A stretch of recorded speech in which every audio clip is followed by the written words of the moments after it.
everyone. So this week my housemate let me play the Resident Evil 7 teaser demo thing on his PlayStation because I fail and don't have a next gen console.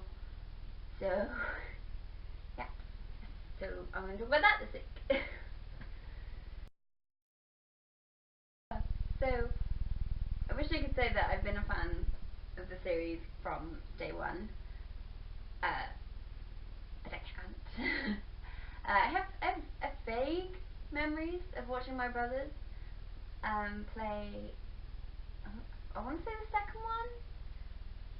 I think I'm gonna go with.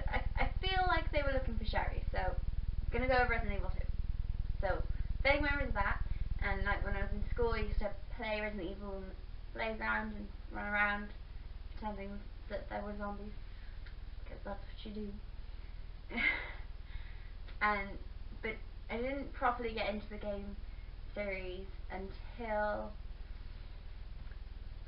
God, like, even though I'm ashamed of myself for this, until I'd watched the movie. I'm sorry, forgive me.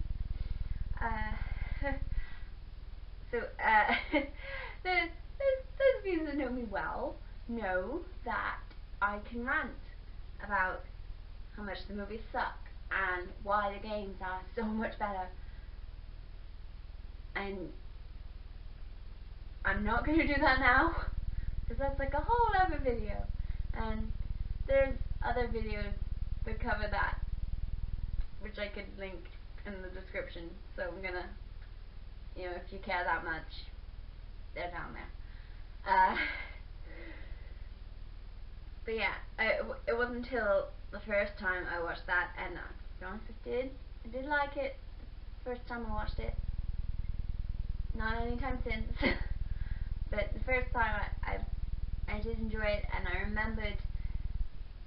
remembered the games, and as I hadn't played them myself, I thought, well, I'm going to go back and I'm going to play them.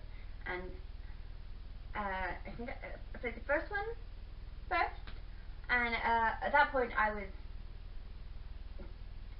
beyond Pokemon. I was not a gamer at all, so I was really bad at it. Like, I enjoyed the puzzles. The puzzles were quite fun to figure out, and it was nice. But I was not so good at aiming or conserving my ammo. So, guess who was the girl running down hallways trying not to get eaten? Yeah, save your ammo. Ammo is important. Do not waste it.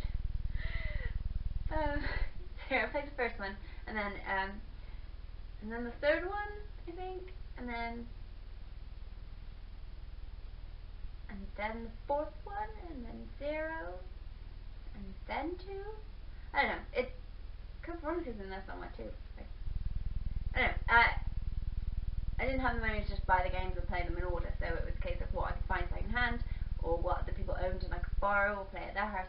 But I got really into the series, and I fell in love with it. I fell in love with the plot, the gameplay, the characters, and it just, by the time Resident Evil 5 came out, I was so familiar with all the characters and the plot and everything that I was just so in love with it. So Resident Evil 5 came out, and obviously I didn't have a next gen console, so I would play it. Luckily I had friends who were also into the series that did, so I played it there, and like, lost count of how many times I completed Resident Evil 5, and my friends have inside jokes about it, and like was last time I played the master of the bow and arrow. Okay, I can get more headshots with the bow and arrow than I can with the actual guns. Yeah, remember when I said I'm not that much of a gamer? But yeah, I love it. And then one of those, I want to say few people, but I think one of the fans that just love the entire series, start to finish. Back when it was strategic and puzzly, and now when it's more actiony.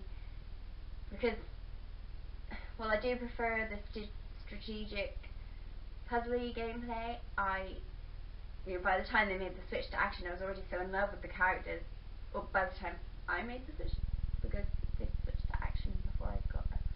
Anyway, by the time I got to the action game, I was already so in love with the plot and the characters that I didn't care about the change of game style. Like, that was insignificant to me. I was there for the characters and for the story. Like, Resident Evil 5, I cared so much about Chris and what had happened to Jill, because she's my favourite. Jill Valentine's my favourite character by far in any series ever. Like, she's the master of unlocking. Can't argue with her. The voice actor in Resident Evil 1. Yeah. So many jokes. Like, if you go back to the original games, you know, looking at them now, it is a bit like, what's with the weird camera angles, and God, the graphics are horrible, and the voice acting is so bad. That's part of its charm now, and like, games have, like, newer games have like little Easter eggs making fun of that. Just, oh, I love it. I love the whole thing. I really do. And yeah, so I loved 5. I loved 6. So many people hated 6. Well, so many internet people hate 6, but internet people hate everything. So, but no, I loved it. I loved the crisscross, like Chris finally meeting Leon, at least on screen as far as I know. That, yeah, and the stuff with Ada and the things and Sherry and like one happy fangirl went with 6. Like, it's incredible. And so I finally got to play, like I said earlier, finally got to play the teaser for 7, and I loved it, but I was terrified. One of the reasons that I love horror games and horror films is because I like to be scared. Like, I guess I enjoy the thrill, the adrenaline, or whatever, but like, if a horror film or game or whatever doesn't frighten me, then I am disappointed. It hasn't done its job, and it's wasted my time. The horror genre, if I'm not scared, I'm not doing it right. End of. So yeah, yeah.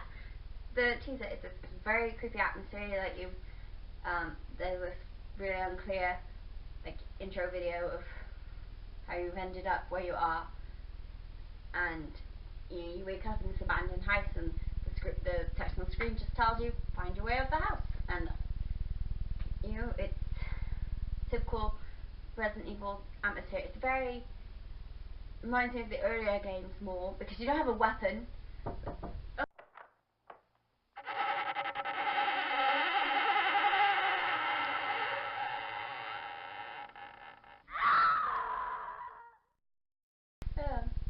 So Lana just knocked on the door while I was talking about creepy atmospheres. It made me jump a little. Okay. So you wake in this creepy house, and it's like, the atmosphere is very Resident Evil 1-esque. Well, early games-esque. It's quite a creepy atmosphere, but the whole thing's in first person, so it's all your point of view. And the objective is to get out of the house. And you do that by exploring the house, looking for clues to how to get out, because, it's not that simple as opening the door, kicking it down. Apparently. So you explore the house, and it's disgusting, and there's birds in microwaves and other disturbing things, and little secrets for you to find, and definitely play it more than once, because you can there's different ways that you can do things. If you do things in different orders, different things happen.